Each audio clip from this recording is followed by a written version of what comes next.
آج آپ پختون اگر ہے تو وہ بھی جا سکتا ہے، آج لیاری میں بھی گھوم پھر سکتے ہیں، اور جو ہمارے بدین، شکارپور، ٹھٹھا، نواب شاہ، سارے لوگ کاروبار کے لیے کراچی آتے ہیں، کوئی روک ٹوک نہیں ہے، پورے پاکستان سے لوگ آتے ہیں۔ یہ امن جو ہے صوبہ سندھ کو، خصوصاً کراچی شہر، اس کو نواز شریف نے دیا، تو صوبہ سندھ میں یہ امن آیا ہے، تو نواز شریف نے یہ کام کیے ہیں۔ K4 کا منصوبہ، گرین بس جو ہے وہ بھی نواز شریف صاحب نے دی، سکھر ملتان موٹر وے دیا، کراچی حیدرآباد M9 دیا۔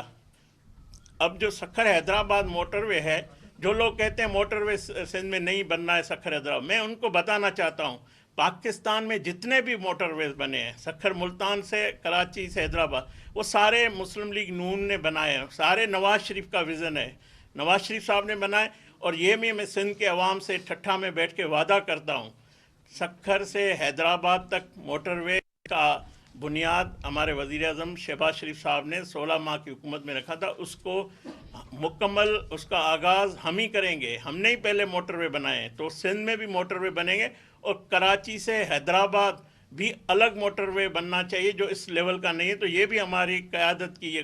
خواہش اور کوشش ہے کہ وہ بھی دوبارہ الگ بنایا جائے۔ تو یہ جو موٹر وے ہیں سندھ میں جو احساس محرومی ہے، اس کو ہم دور کریں گے۔ یہ نہیں ہو سکتا کہ سکھر حیدرآباد جو یہ بڑا ایک روڈ ہے، پورے پاکستان کو جاتا ہے، پورا پاکستان، کراچی کا جو ہب ہے اس یہاں سے گزرتا ہے، تو اس کو ضرور مکمل کیا جائے گا، اور یہ سندھ سے جو احساس محرومی ہے اس کو دور کیا جائے گا۔ اور جو میں ایک بات اور بھی کہنا چاہتا ہوں، میں سندھ کی عوام کو یقین دلاتا ہوں، ہمارے قائد نواز شریف صاحب یا وزیر اعظم شہباز شریف صاحب، انہوں نے ہمیشہ وادی میران کی بات کی ہے، صوبہ سندھ کی بات کی ہے،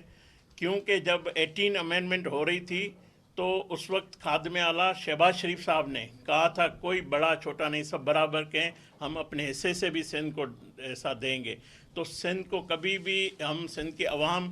ٹھٹھا کی عوام بھی نواز شریف سے اتنی محبت کرتی ہے جتنی لاہور سے کرتی ہے۔ بالکل یہ بات ٹھیک ہے، ہمارے پاس اس طرح جو ہے مینڈیٹ نہیں ہے، مگر جو اختیارات ہیں، میں سمجھتا ہوں آج وزیر اعظم سے زیادہ وزیر اعلیٰ کے پاس اختیارات ہے۔ سندھ کے وزیر اعلیٰ زیادہ با اختیار ہے، کیوں 18 امینڈمنٹ کے بعد NFC کے ایوارڈ کے بعد پیسے زیادہ صوبوں کے پاس آتے ہیں۔ تو ہم کوشش کر رہے ہیں جب بھی سندھ کی عوام اگر ہمیں مینڈیٹ دے گی تو ہم سندھ کو اسی طرح بنائیں گے جس طرح ہم نے پنجاب کو بنایا، مگر اس کے باوجود بھی میں آپ کو بتاؤں آج بھی پنجاب میں کوئی وفاق کا منصوبہ نہیں ہے، سندھ میں منصوبے ہیں اور آئندہ بھی ہم دیں گے، کیونکہ سندھ کے عوام کا بھی حق ہے، سندھ کو بھی اسی طرح ترقی ملنی چاہیے جس طرح پنجاب۔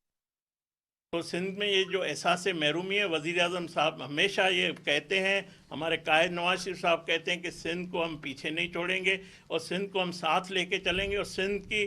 کیونکہ اگر سندھ جو ہے وہ معاشی ہب ہے، جو کراچی ریونیو دیتا ہے، صوبہ سندھ میں جو ایگریکلچر ہے تو اس کا ہمیں بالکل احساس ہے۔ سارے صوبے اس طرح آپ دیکھیں،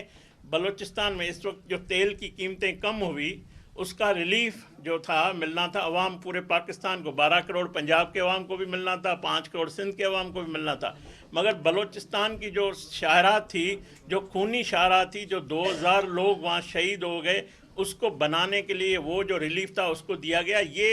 یہ دیکھیں، یہ سوچ ہے، ایک ویژن ہے وزیر اعظم شہباز شریف صاحب کا، یہ کمٹمنٹ ہے اس صوبے کے ساتھ، اس صوبے کے عوام کے۔ بلوچستان ایک پسماندہ صوبہ ہے، وہاں پہ CPEC کا آغاز بھی نواز شریف صاحب نے کیا، امن بھی ہم لائیں گے۔ ہم دہشت گردوں کو، جو لوگ سمجھتے ہیں کہ ہم بلوچستان میں دہشت گردی کر کے پاکستان کو کمزور کریں گے، تو وہ ان کی بھول ہے۔ بلوچستان اتنا ہی ہمیں عزیز ہے جتنا پنجاب، اتنا ہی سندھ عزیز ہے جتنا پنجاب، جتنا KP کے سارے صوبے۔ پاکستان کے چاروں اکائیاں مضبوط ہوگی، پاکستان مضبوط ہوگا، اور میں خراج تحسین پیش کرتا ہوں اپنی پاک افواج پہ، سلامتی کے اداروں کو، جس طرح انہوں نے قربانیاں دی ہیں بلوچستان میں، KPK میں دہشت گردی کے خلاف، اور انہوں نے وطن عزیز کی جو ہمیشہ حفاظت کی ہے اور وہ چوکس ہے۔ میں سپہ سالار جنرل عاصم منیر صاحب کو بھی خراج تحسین پیش کرتا ہوں، جو یہ معیشت بحال ہوئی ہے، یہ اس معیشت کی بحالی میں اس کا بھی اتنا ہی کردار ہے جتنا وزیر اعظم صاحب۔ اور وزیر اعظم، آپ نے دیکھا جو اوورسیز کانفرنس ہوئی تھی، تاریخی ایک بڑا ایونٹ ہوا ہے پاکستان میں، جو دنیا بھر سے پاکستان